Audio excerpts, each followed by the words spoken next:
Everyone, तो कैसे हैं आप सभी। और आज की वीडियो हम डिस्कस करने वाले हैं पॉलिटी का चैप्टर। और पॉलिटी में हमने नागरिकता पढ़ ली है और अब बारी है नागरिकता से आगे बढ़ने की।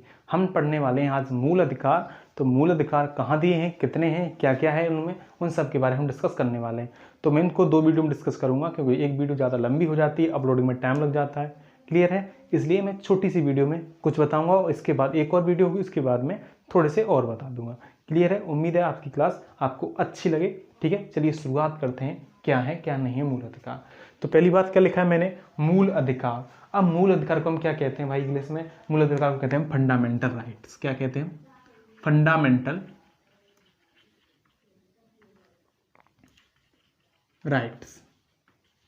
क्लियर बात है, आप समझ चुके होंगे फंडामेंटल राइट्स क्या है। यानी मूल अधिकार, यानी मूल जो सामान्य से अधिकार है हमारे, उनके बारे में बोले कि जो प्रत्येक व्यक्ति के पास होने चाहिए। ठीक है, यानी वो अधिकार अगर नहीं है तो माना जाता है कि देश में क्या है, लोग गुलामी में जी रहे हैं। ठीक है, जो दिखाता है कि देश सत्ताधारियों के हाथ में है। ठीक है, इसलिए तो हम मानते हैं कि अगर ये मूल अधिकार किसी भी देश में किसी भी व्यक्ति के पास नहीं है तो वो देश गुलामी जी रहा है। अभी भी वह स्वतंत्र नहीं है, वहाँ के लोग स्वतंत्र नहीं है, वहाँ चैन से लोग जी नहीं सकते, चैन से लोग रह नहीं सकते। ठीक है, जो तानाशाही शासन के बताता है, यदि किसी देश में तानाशाही शासन है तो हम उनके मूल अधिकारों को हनन से जान सकते हैं। यदि उनके मूल अधिकारों का हनन नहीं हो रहा है तो उस देश में तानाशाही शासन नहीं है। क्लियर, उम्मीद है आज बात समझ में आ चुकी होगी मूल अधिकार की बात मैंने क्या कही है। तो मूल अधिकार क्या है, जो बेसिक अधिकार जो प्रत्येक व्यक्ति के जीवन में होने चाहिए, प्रत्येक व्यक्ति को चाहिए, वो होने चाहिए। अगर उनका हनन नहीं हो रहा, यानी शासन प्रशासन उनको नहीं छीन रहा है, तो हम मानते हैं कि देश अच्छी खुशहाल जीवन जी रहा है, उस देश में खुशहाली है। अगर उनका प्रशासन और शासन के द्वारा हनन किया जा रहा है तो हम मानते हैं कि उस देश में अभी भी लोग स्वतंत्र नहीं है पूर्ण रूप से, चाहे वो मानसिक हो चाहे वो शारीरिक हो। क्लियर, आगे बढ़ते हैं क्या है। तो मूल अधिकार हमने बताए हैं। तो मूल अधिकार कहाँ से लिए गए, सबसे पहली बात तो सबसे पहले मूल अधिकार हम कहाँ से लिए भाई, अमेरिका से लिए गए। कहाँ से लिए गए, अमेरिका से। हमारे संविधान में ये कहाँ पर है, तो हमारे संविधान में ये भाग 3 में दिए रखे हैं। संविधान के भाग 3 में दे रखे हैं मूल अधिकार। क्लियर, इसमें दे रखा है अनुच्छेद 12 से 35, यानी अनुच्छेद 12 से 35 भाग 2 के अंतर्गत क्या है, मूल अधिकार बताए गए। क्लियर है, तो मूल अधिकार 12 से 35 तक बताए कौन कौन से क्या क्या है, उन सबको हम पढ़ेंगे। क्लियर है, चल अनुच्छेद 12 क्या कहता है, तो अनुच्छेद 12 कहता है राज्य की परिभाषा। राज्य की परिभाषा, यहाँ पे राज्य का क्या मतलब है, यहाँ पे राज्य का मतलब है देश, देश की परिभाषा के बारे में बोला गया है। क्लियर है, तो राज्य की परिभाषा हालांकि इंपॉर्टेंट नहीं, कभी पूछा नहीं जाता, लेकिन आपको पता तो होना चाहिए है क्या। तो अनुच्छेद 12 क्या है, राज्य की परिभाषा दे रखा है। अनुच्छेद 13 में बताया गया है मूल अधिकारों का अल्पीकरण और संगत प्रयोग के लिए। तो मूल अधिकारों का अल्पीकरण नहीं किया जा सकता। ठीक है, अगर किया भी जाएगा तो किन परिस्थितियों में किया जाएगा, उनके बारे में बोला गया है। जैसे कि आपको पता है मूल अधिकार शुरुआत में 7 थे, संपत्ति का अधिकार भी था, लेकिन अब कितने कर दिए गए, 6 कर दिए गए। क्लियर है, तो मूल अधिकारों का बोला गया असंगत और अल्पीकरण करने की विधियां। ठीक है,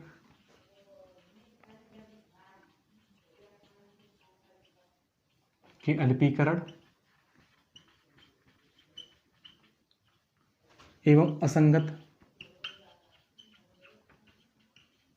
विधियां। क्लियर है, गोलकनाथ केस यानी अनुच्छेद 368 और अनुच्छेद 13 वो इसी से रिलेटेड है। किससे, अनुच्छेद 13 और अनुच्छेद 368 में, जिसमें बताया गया था अनुच्छेद 368 कहता है कि हम संविधान के किसी भी भाग में परिवर्तन कर सकते हैं, लेकिन अनुच्छेद 13 कहता है कि हम मूल अधिकारों को परिवर्तन नहीं कर सकते। क्लियर है, तो थोड़ा सा समझ सकते हैं, मैं उसको किसी और दिन बताता हूँ। तो आप इतना जानिए, अनुच्छेद 13 कहता है कि मूल अधिकारों में परिवर्तन नहीं है, और अनुच्छेद 368 कहता है कि संविधान के किसी भी भाग में किसी भी अनुच्छेद में परिवर्तन कभी भी किया जा सकता है। क्लियर, चलो अनुच्छेद 14 क्या कहता है, अनुच्छेद 14 कहता है विधि के समक्ष समानता का अधिकार, यानी कानून सबके लिए बराबर है और आप कानून के लिए बराबर हैं। कानून सबके लिए बराबर है और आप कानून के लिए बराबर हैं। ठीक है, विधि के समक्ष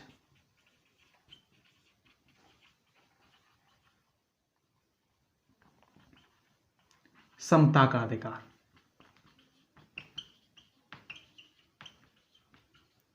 क्लियर है, अनुच्छेद 15 कहता है धर्म, जाति, लिंग, जन्म स्थान के आधार पर समानता, यानी कि इस देश में रहने वाला प्रत्येक व्यक्ति धर्म, जाति, लिंग, जन्म स्थान के आधार पर समान है, उससे विभेद नहीं किया जा सकता, उसके साथ भेदभाव नहीं किया जा सकता, किसी भी धर्म का हो, किसी भी जाति का हो, चाहे कोई भी लिंग हो, स्त्री हो चाहे पुरुष हो, चाहे उसका जन्म भारत के किसी भी हिस्से में हुआ हो। क्लियर है? चलिए, अनुच्छेद 16 कहता है लोक नियोजन में अवसर की समानता।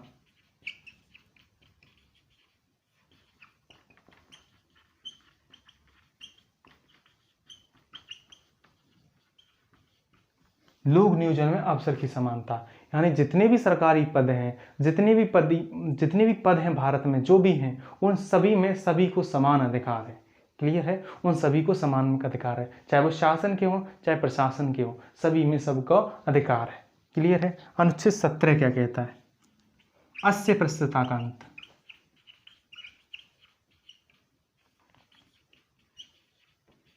अस्य प्रस्तुता का अंत यानी छुआछूत का अंत है, यानी किसी भी व्यक्ति को छुआछूत के आधार पर विभेद नहीं किया जा सकता। क्लियर है? अनुच्छेद 18 कहता है उपाधियों का अंत।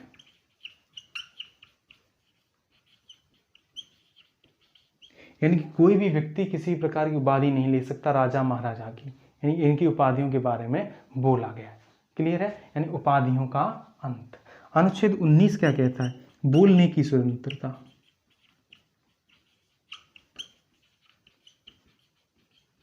यानी प्रत्येक व्यक्ति भारत में रहने वाला स्वतंत्र है, अपने विचार किसी व्यक्ति के सामने प्रकट कर सकता है, अपनी सभाएं कर सकता है, यानी उसे बोलने के लिए नहीं रोका जा सकता। लेकिन इमरजेंसी के वक्त अनुच्छेद 19 समाप्त कर दिया जाता है। क्लियर है? जब भी आपातकाल का समय लगता है, जब भी देश में राष्ट्रीय आपात लगता है, तो उस समय क्या होता है, इसको समाप्त कर दिया जाता है। क्लियर है? तो अनुच्छेद 19 में क्या है? बोलने की स्वतंत्रता। क्लियर है? मैं इसको रफ करता हूँ, आगे देखते हैं।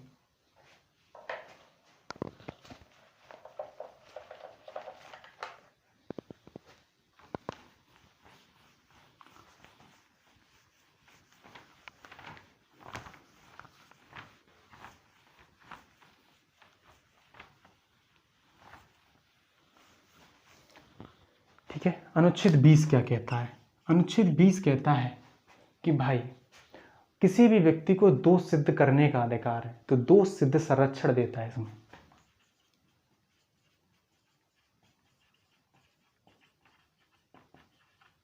यानी किसी के ऊपर अगर केस लगाए तो उसे अधिकार है कि वो अपना दोष सिद्ध कर सकता है। ये दोष सिद्ध संरक्षण बोला है किसमें? 20 में। अनुच्छेद 21 कहता है प्राण एवं देह स्वतंत्रता।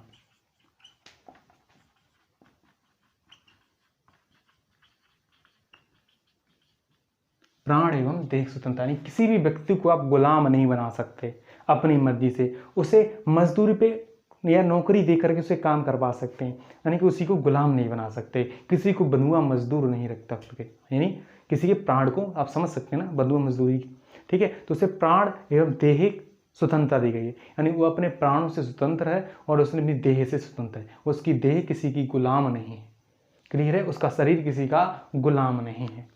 ठीक है? तो प्राण एवं दैहिक स्वतंत्रता। यहीं पे एक बहुत ज़्यादा इंपॉर्टेंट है 21 का जो बोला गया है शिक्षा का अधिकार।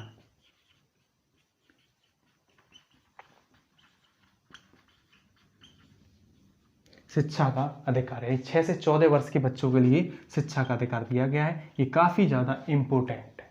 क्लियर बात है? 6 से 14 वर्ष शिक्षा का अधिकार। अनुच्छेद 22 कहता है कुछ मामलों में गिरफ्तारी निरोध संरक्षण।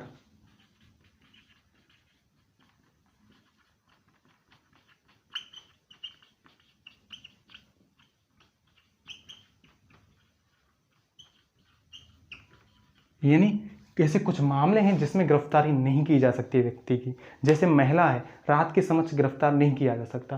किसी व्यक्ति को आप 24 घंटे से ज़्यादा गिरफ्तार नहीं कर सकते, और 24 घंटे के अंदर अगर आप उसे गिरफ्तार करते हैं, मतलब आप गिरफ्तार करने के बाद उसे 24 घंटे से अधिक समय तक अपने पास नहीं रख सकते पुलिस थाने में। अगर रखती है तो उसे क्या करना होगा? उसे न्यायालय के समक्ष प्रस्तुत करना होगा।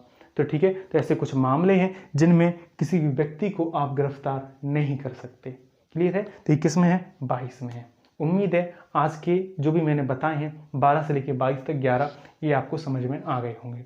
ठीक है, तो मैं जितने भी इंपॉर्टेंट है मैं आपको बता देता हूँ।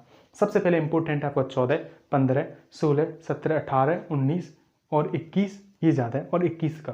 क्लियर है? तो मैं एक बार फिर से रिपीट कर देता हूँ। अनुच्छेद 12 कहता है राज्य की परिभाषा। अनुच्छेद 13 कहता है कि मूल अधिकारों का अल्पीकरण नहीं किया जा सकता। अनुच्छेद 14 कहता है कि विधि के समक्ष समानता, यानी कानून के लिए सब बराबर है और आप कानून के लिए बराबर हो। अनुच्छेद 15 कहता है कि किसी भी व्यक्ति को धर्म, जाति, लिंग और जन्म स्थान के आधार पर भेद नहीं किया जा सकता, विभेद नहीं किया जा सकता, सभी समान हैं। ठीक है, धर्म, जाति, लिंग, जन्म स्थान के आधार पर समानता का अधिकार। अनुच्छेद 16 कहता है लोक नियोजन में अवसर की समानता। अनुच्छेद 17 कहता है अस्पृश्यता का अंत, छुआछूत के बारे में बोला गया।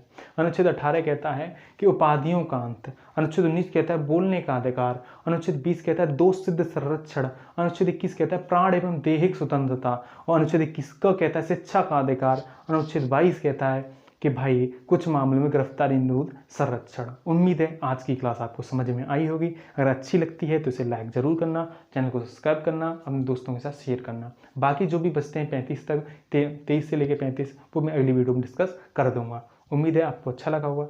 Thank you so much.